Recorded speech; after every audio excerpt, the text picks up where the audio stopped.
we want to bring in our trial attorney who is standing by because we've heard 30 minutes of Sarah Boone on the stand without analysis. Let's bring in Michael Jaafar and get some analysis on what you think about what we are seeing right now. Is it changing any jurors' minds, do you think? I could see why attorneys 1 through 8 were fired when they told her to take a plea, because she really, really, really wants to tell her story, and she's telling her story. She's getting her day in court, no pun intended. I think she's starting to create reasonable doubt, but I think that the cross-examination is going to be vicious, right? I mean, if you are the state attorney at this point sitting in your chair, you are just pining to pounce from the chair and give her every single instance of lie, deception. I think that she has created reasonable doubt. If the trial ended today, juries would have a difficult. If you stop the trial right now and say, juries, you're not going to hear anymore, go ahead and make a decision, she might have created reasonable doubt, but we know it's not going to end right now. We know this is not the last of her testimony. We know that she's going to be done with her direct testimony, and the state is going to come up and just gut her on cross-examination. Now, they have to do that because at the end of the day, clearly this Jorge Torres was not exactly the best person in the world. He clearly did not treat her well. The stabbing, the thing with the indentation on her calf with the stab wound, I mean, if a juror believes that that was Jorge Torres, I mean, that's going to be pretty prolific evidence in her favor on the murder too. So I think this has been a wild card. It has taken a turn I didn't expect, but we'll see how the cross-examination comes in. I do think those pictures, a picture's worth 1,000 words. To see the stab wound, to see the bruise on the foot, to see that black eye, which is quite frankly worse than a lot of black eye pictures that I've seen before, I think Michael makes a difference. But let me push back a little bit and ask you this. I agree cross-examination is going to be vicious, but if in cross-examination, Sarah Boone tells the same details for each incident and doesn't use different descriptions or words or locations or what happened. That to me means she might hold her own, and she may have even more reasonable doubt for the jury.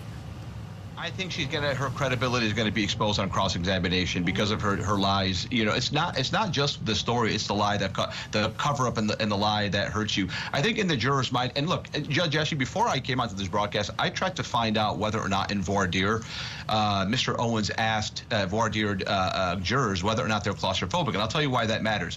If you're a juror and you're claustrophobic, I know because I'm severely claustrophobic. I cannot even go in an elevator. If there's a juror in there that's claustrophobic, no matter what he did to her, there was a way out, and they're going to convince other jurors that, listen, this person is an evil person. What she did to him was just evil. I would rather be shot to death than to be suffocated inside a suitcase. But on her defense, you know, he voluntarily got in there, but then again, the bat and the bruises. So it's not going to be, in my opinion, very cut and dry with what she says right now in direct. And what she is saying is a lot. Who knows if we'll even be done with her testimony today. We understand the judge is going to let them go an hour longer to 6 o'clock today. Michael, stand by. We have to squeeze in a break. We'll get you back in for more testimony from Sarah Boone on the stand after this. All right, while we have an opportunity, let's bring back in Michael Jaafar. Michael, listen, we were just talking again about the fact that, you know, I've heard that those who are victims in situations like this do tend to document, to take pictures. She has got some pictures that I again think are really adding the credibility to her version of what she says she suffered at the hands of George. It's swaying me. The picture of him sleeping upside down, holding a bat, it's swaying me. And also, Judge Ashley, really what it comes down to also is a legal question, right? And I don't know if this was part of a motion in limine. I don't think it was. I think it should have been. But the question of, do you have a duty to unzip a suitcase when you've zipped somebody in voluntarily? I don't know the answer to that. That's a law school exam question.